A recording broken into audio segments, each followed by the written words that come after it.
Is this thing on?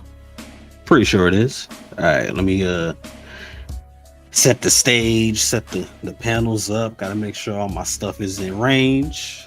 How y'all doing? AEW, man. AEW, they always come with surprises. They always try to give you something nice during the holidays. I hope everything's going great for y'all. Everything's going peachy keen for me as I get y'all ready and prepared for World's End. More Continental Classic action. A lot has happened tonight. 3 hour show, Dynamite and Collision. I'm not sure why they did it this way, because pay-per-view is until next week. Normally they do these things, when like a pay-per-view is on a Saturday. I guess college football playoffs is starting, so that's probably the reason why. Most likely, but we could jump straight into this though.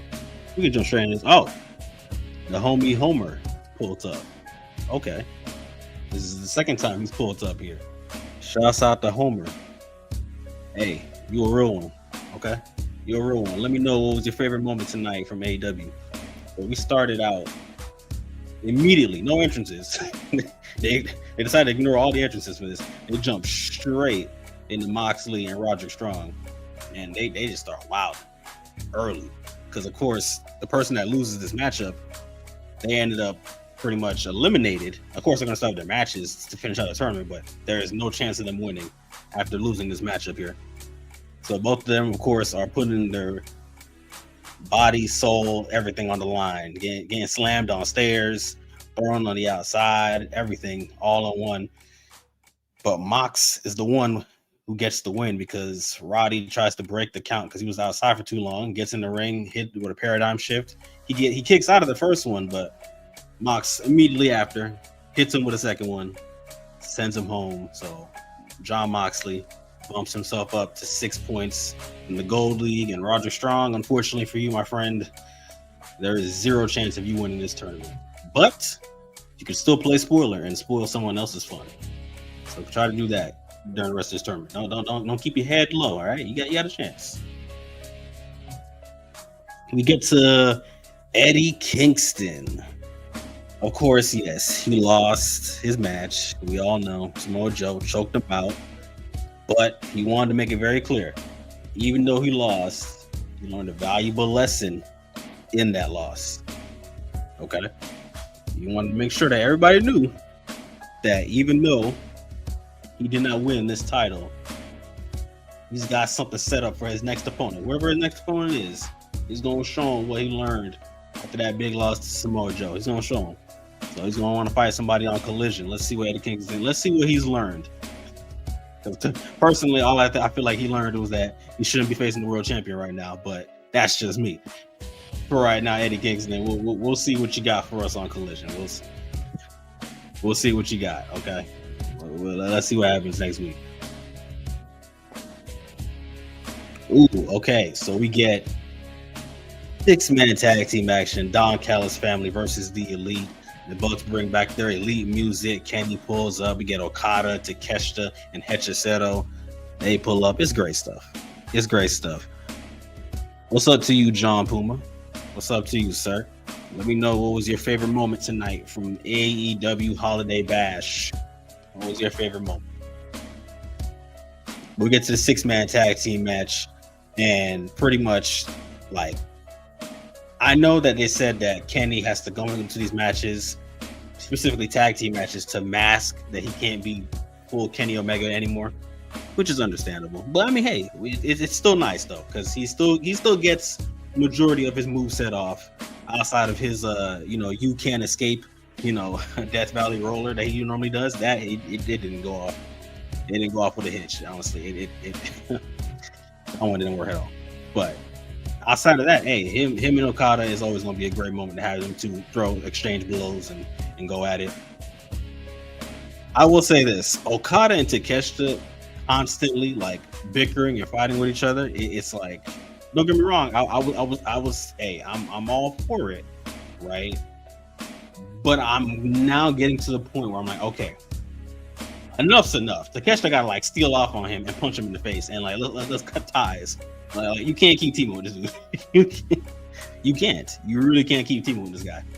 Like you have to just cut ties. Like it gets to a point where you wonder to yourself, bro, why are you constantly still with this dude? Like, get rid of kill Don Callis if you have to, but you got to get rid of Okada. You just can't do it no more.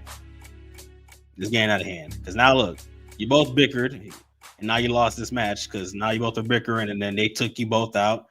One Wing Angel assisted One Wing Angel, helps the Bucks, and on the Hechicero, and there you go. GG's. Now again, both him and Takeshita and Okada, they pull up after to attack the Bucks, but Kenny was able to sweep them away with the broom. Shouts out to the cleaner. So hey, he was able to do that at least.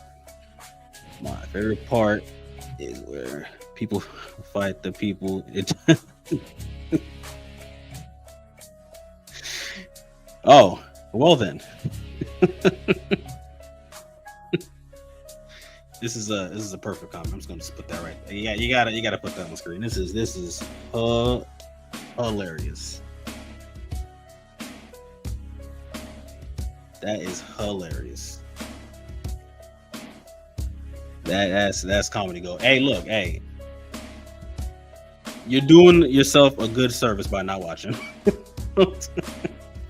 It's less stress on your brain to deal with other people. Because, like, you know, when you watch these things, you have the outside noise of people that hate either show. Now, again, I dislike one show over the other. It's just, you know, and that's mainly because of booking on one side. I do watch AEW. I'm retired from WWE, where Cena retires from the ring. Are you saying that you pretty much retired from watching WWE after Cena retired, and that you're done watching it since he retired? So if that's the case, then that's also a good reason to stop watching, personally. So after this, we get to the contract signing.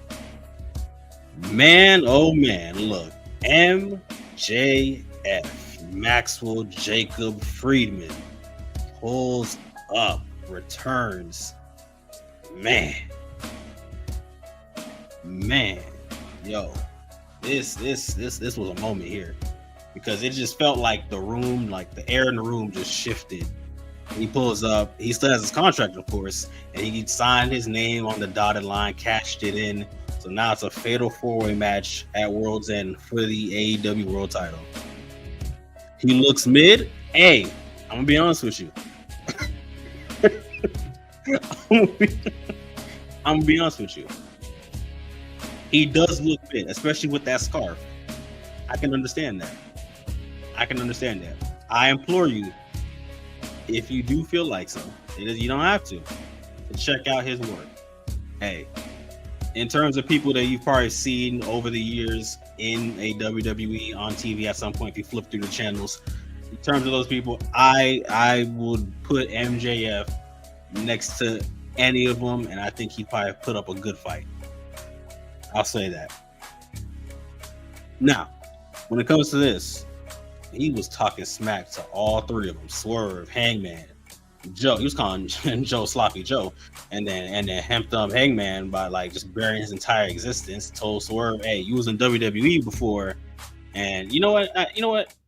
Let's hear from the man himself. I think we should do that. Should we do that? Let's do that. Let's hear from the guy himself. Let's hear from word from MJF."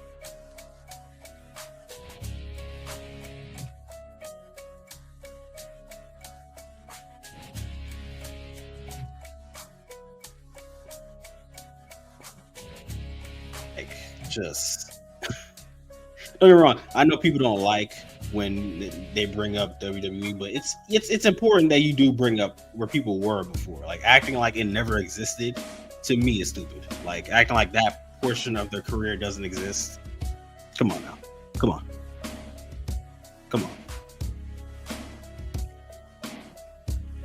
Why is he wearing a scarf in the building? That's a fantastic question. I don't think anybody's ever asked him that. I don't think anyone's asked him that. The last person I've seen wear a scarf inside a building was Chris Jericho. I don't think anyone's asked him that either.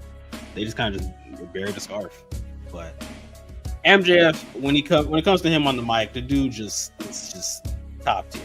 Like when he went in there, it felt like everything was completely changed. going forward, and with this 4-way match set up, honestly, because again, this is the last pay-per-view of the year. So like going into next year, you could have any one of these people win the belt and set off whatever storylines you want. You can go any direction with this. In my personal opinion, I kind of need MJF to win. I kind of need him to win after this return and what he did in this promo. I kind of need him to win it. I'm gonna be real honest with you. Don't get me wrong. I enjoy. Oh, let's give my boy here a chance here. All right. Don't get me wrong.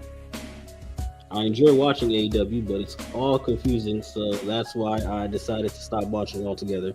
I stopped watching WWE a long time ago. So yeah. Okay. I feel you. I'll say this. AEW specifically with what Tony Khan does can get confusing because the way Tony Khan books his shows, he sets it up like everybody knows everything already. Like he sets it up for the diehard fans. Let's put it that way. Like if you're a diehard wrestling fan, you'll know the stuff. But if you're like newish to the game and you're like not knowing, like they don't really get into full on details with everything. That's kind of their problem. They need to learn how to like flesh these things out and make it make sense for other people that have never seen everything, kind of thing. And when it comes to like their belts in the company, yeah, you know who the world champion is, but when you look at the mid-card belts, there's like 5 different belts sitting there. And you're kind of like, okay, who's the mid-card champion of this and that? Why is there like 5 different belts here? Like you gotta make sense of it all. So that stuff he has to work on that and work on dumbing things down. Not dumbing down, but just to make things more what's the word I'm looking for? Not relatable, but I would say relay the information more fluidly for people that have never seen everything, kind of deal. Hey, it's the truth. Hey, man, WWE isn't that. Hey, look, it's not that bad. You know, they're just, you know, they Triple H just hey, look, we figured it out at this point. Triple H didn't book NXT; it was somebody else.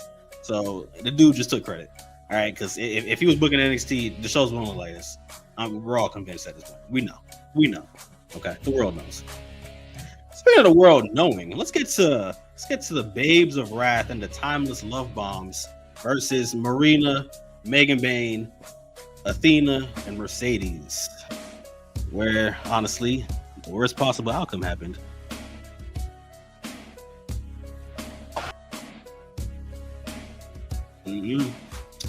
No. Nah. I'm not. You see, you love it, but like I'm not with it.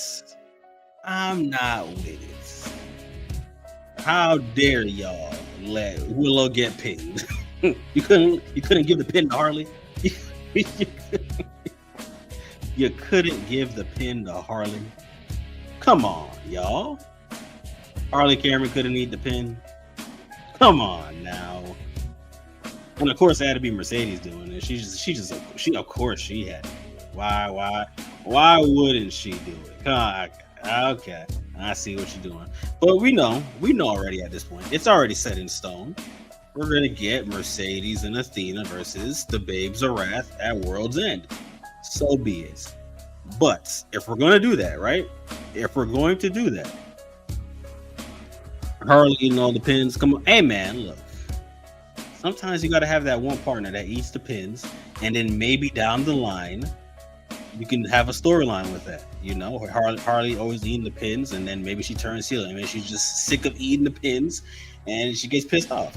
You know what I'm saying? Like, hey, that's just how I gotta be. That's just how I gotta be. I'm just saying. I'm not trying to throw her under the bus. I'm just saying we can't keep letting Willow eat pins. Okay. Willow is our next women's champion. We got to have that set in stone. Can't have her eating pins like this. Now, to be fair, by the end of that, right, she kind of like picked up out of that pin and got up and started. I'm like, wait, you just took a whole finish from Athena, and you just getting up. Now it's starting to have me think a little bit like, was she supposed to lose there? I'm not sure.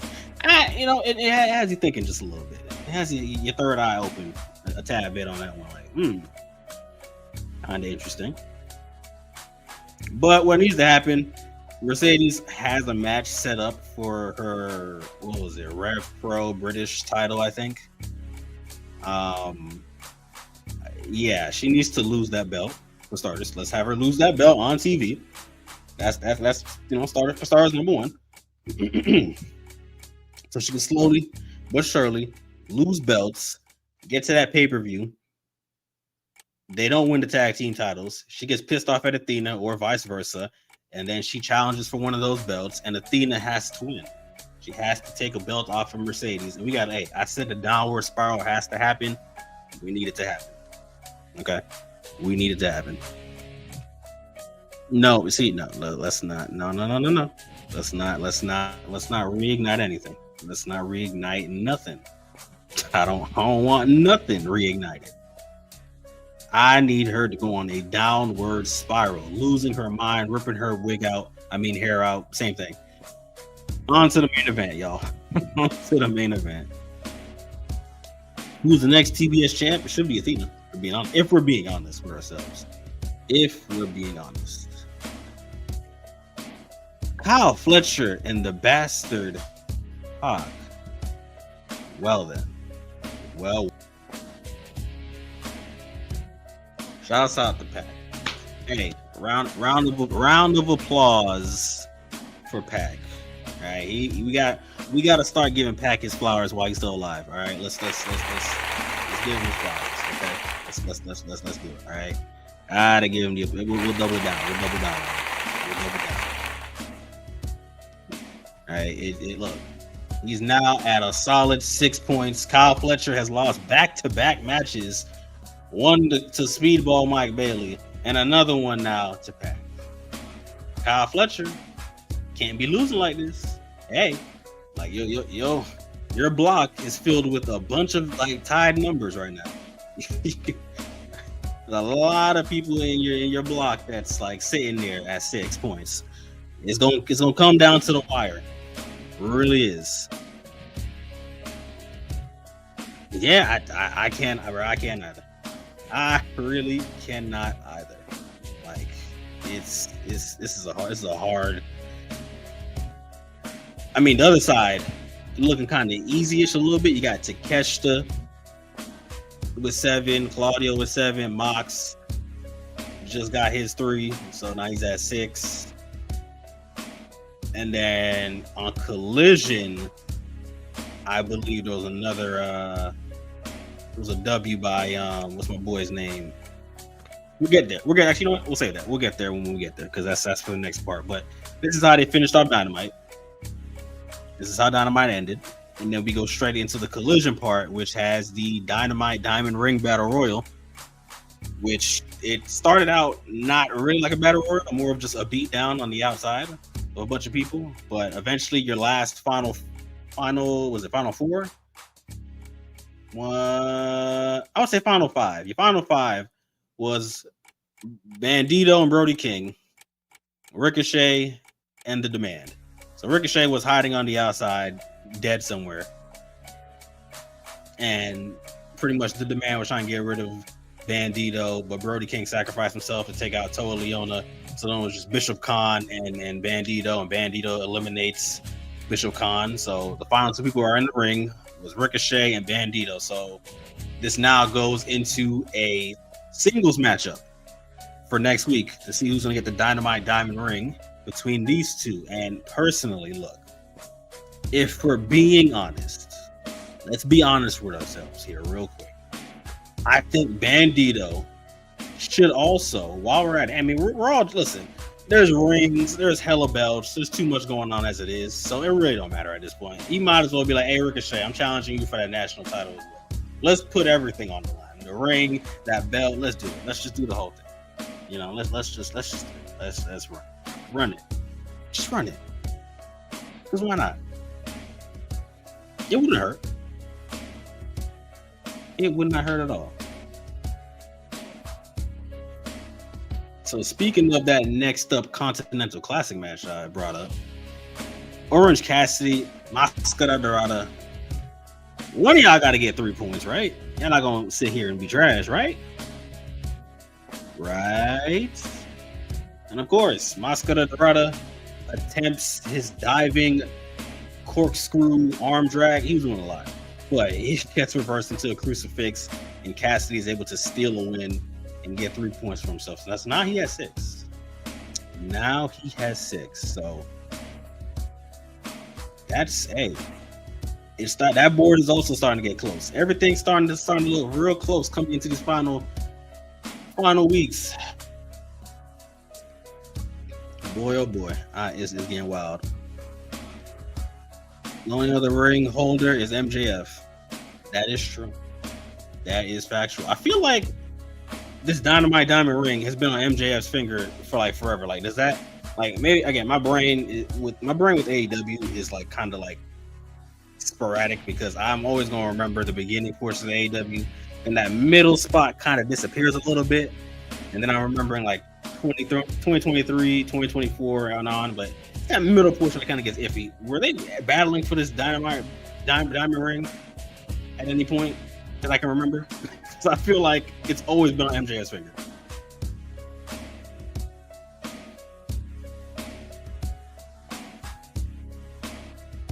TK is keeping us guessing up until the end here. Hey, that's true.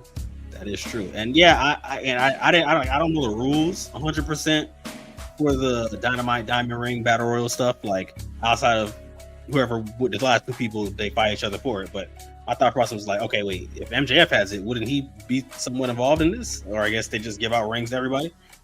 I guess it's again. This example right here that I'm doing right now is what I mean by when AEW doesn't explain things for people that don't always see everything. Like, I think during that matchup, you should explain to people like the history and how it works and so on and so forth, kind of thing. With that being said, 2 more matches to go here. Let's jump straight into Jamie Hayter versus Isla Dawn. For those who watch WWE and NXT, you should know who Isla Dawn is. I think. Yeah, y'all know who Isla Dawn is, right? I'm not just making up words, making up names here. If you don't, well, just type in Google Isla Dawn and Alba Fire, and you'll get your information on that one. But her and Isla Dawn have it was an okay match. Jamie Hayter, she's one of those wrestlers that she works better when her opponent is actually like giving her some physicality back, and she wasn't getting much of that from Isla. Like, she got some of that stuff on the outside when she was kicking her upside the face on the apron, but outside of that, not much physicality was coming from it. So it was kind of regardless of the fact, Haterade for the win. She was getting jumped by the Triangle of Madness until she was saved by Chris Statlander. But when she was going to go in for the Haterade clothesline, she accidentally knocks down Chris Stat, and the rest of the Triangle of Madness leave. And Jamie, honestly, in this moment, she didn't care that she knocked her down on accident. She was like, hey, man, things happen. So takes that title, holds it up. Will Jamie Hayter finally regain that women's world title back after so long? I just don't think it's going to happen, but we'll find out. I don't think they're going to give Daphne this belt. I don't think that's in the plans. I do not think it's in the plans right now. And now we have reached our finale. Boy, oh boy.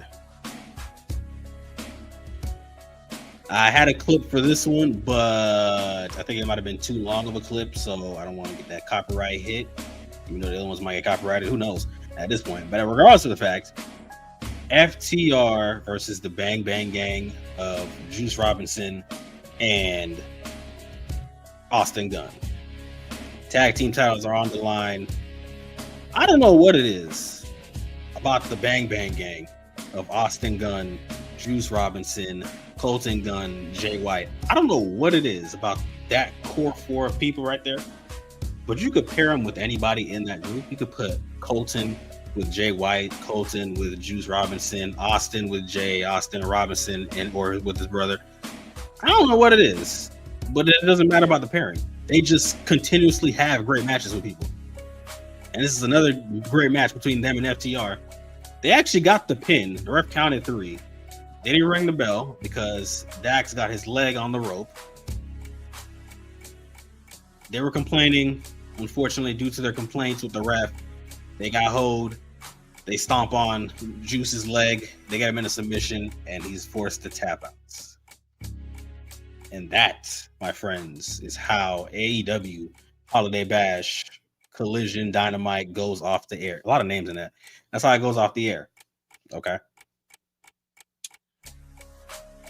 So, with that being said, let me just transition my screen. Let's get this situated over. Okay, perfect. I mean, I could semi-fix this. Hold on. Can I do this?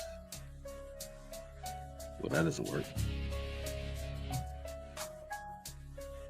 Yeah, I don't like that either. What about?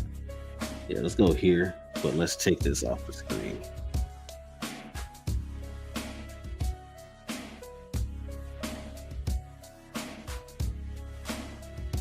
Bam. Like that better. Now we got that there. Okay, cool.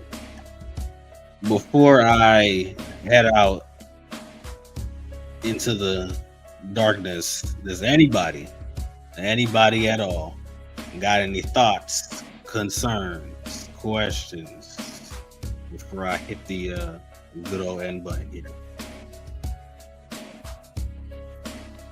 It was a solid 3-hour show. I'll give it that. Solid 3 hours. Didn't really feel it. It just happened, you know. Like sometimes when you watch certain wrestling shows and it be going on for too long, you can really like that pay-per-view they had, where it was just going and going and didn't end till like midnight or something. I was just like, yo, this show going on for too long. Hey, cut the feed. All right, let's pick it up later on. Who's winning at Worlds End in the 4-way? Man. You know what? Let's put that on the screen because the man asked the question. So let's set up the stage real quick. Let's set the stage for it. Okay. Who's winning? Let's think about this realistically. Okay. With all these factors set up in this match, for some reason, I feel like Joe might retain because of all these like different factors they just added in. Like you just added in Swerve. You just threw an MJF monkey wrench into the bank. Now it's like, I feel like Joe might just steal this and sneak away into the night going into the new year as champion. I feel that way.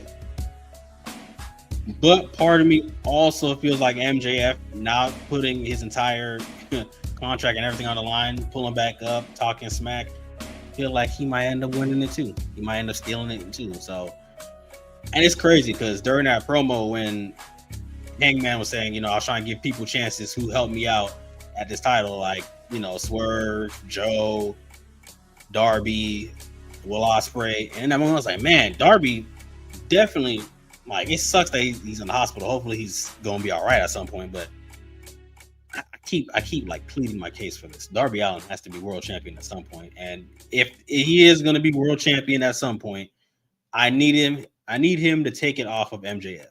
Because that's the other person. Now, he's finally beaten Moxley in a match. The only person he hasn't beaten in a match now is MJF. So him taking it off of MJF would be great. So with that being said, I would like for MJF to win this title. That's my personal opinion on that one. But I feel like Joe's retaining just because of all these 3 different factors that just showed up in this match. All it takes is one good choke of somebody to pass out or tap out, and that's it. GG's.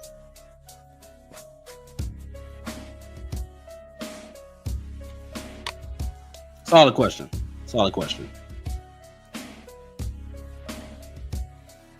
Who's your C2 pick to win the whole dang thing. Well, my pick to win this C2. Let's put the C2 back on the screen. I said C. Get screen. Cooperate. Continental Classic. Well, here was the other one. And let's go back over here.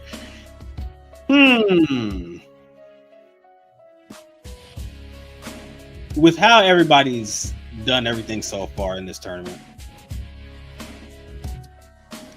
I'll be honest. You gotta give it to Speedball. I'm kidding. That would cause a riot to like the world. The world would just ignite in flames at that point. Nah. Give me Kyle Fletcher. Give me Kyle Fletcher or Takeshita.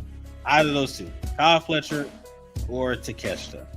On the lowest of keys, Claudio. But for right now, Kyle Fletcher or Takeshita, I'm all in. Pun intended. Like, you just go with, because at this point, realistically, at this point, I need the Don Callis family to just explode and implode and just die off. I need it to just end. I need it to just disperse. No Kevin Knight. Hey man, look. Hey man, look, man. Look, man. Look. Hey man, look. Hey man, look. Hey, look. Hey, man, look. Twin just lost to Speedball. I what am I supposed to do with that? I can't continue to defend him. He just lost. He just like losing to Kyle Fletcher. That's fine. That's fine.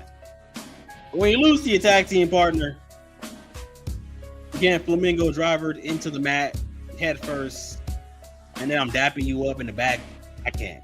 I just, like, hey, look, maybe, just maybe, if he gets the next W in his match that he has, I'll consider jumping back on the bandwagon. But right now, I'm at the edge of the bandwagon. I'm kind of like hanging on for dear life with my legs dragging. I'm kind of like, I don't know, man. Yeah, I got Kevin Knight looking kind of weak right now. He out here just not, you know what I'm saying? Like, I need my guy to dominate a little bit, I need him to dominate. Like, you could at least let him beat Speedball. Like, come on, man. Like, losing to Kyle, that's fine. Losing to Speedball, like, all right, Twin. Like, come on, man. Like, come on. Speedball just had a big win against Kyle Fletcher. Like, he couldn't just hold the L to his boy Kevin Knight. Man, come on.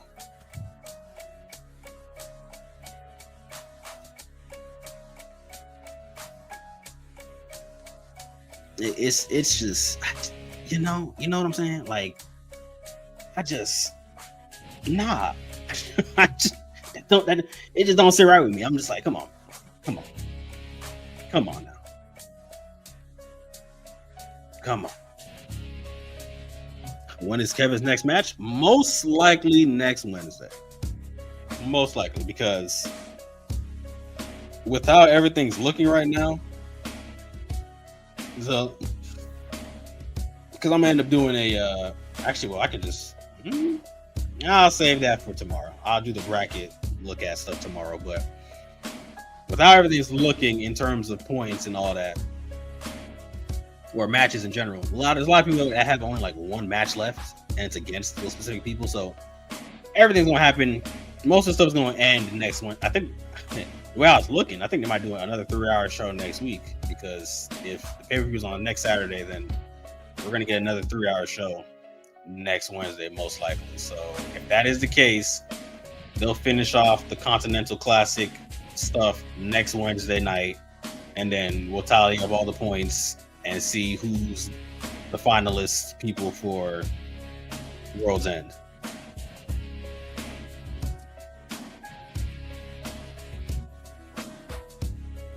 Nah. You're good. Like, hey, you showed up right on time. You're good with that's fine. That's perfectly fine. But I think honestly, your finalists that are going into World's End, because I think if they do it like they've done before, it's always 2 people. But they have it to where it's, how do they do it, Lou? I think they did it as the winner of the gold versus the runner-up of the blue, and then vice versa. That's what I think they do. So I think you're going to end up with Okada versus I don't know. You might get Okada versus Claudio, and then Takeshita, who I think is winning that thing with more points. You're gonna have Takeshita versus Kyle Fletcher, probably. That'd be interesting. That would be interesting. Hold on, I say we do that. Kyle and Takeshita, Okada and Claudio, set that up for the finals, and then go crazy from there. And Okada needs to lose that belt as well. The suckish part about it is that it is going to be just the Continental title, and he's still going to have the International and the Unified. So, dear Lord, just the belts all over the place at this point. We need to figure this thing out, Tony Khan. We got to figure this thing out. With that being said, I've yapped on long enough for the people. I shall send everybody on their way out into the streets. So y'all be easy, okay? Don't do drugs unless it's prescribed by a physician or a doctor. Okay. And be sure to like, comment, subscribe, and share as always. All right? As always. I will see y'all guys here next time in the MVP's Lounge. Peace. Also, this is why we can't watch WWE, by the way. The fact is, he's black.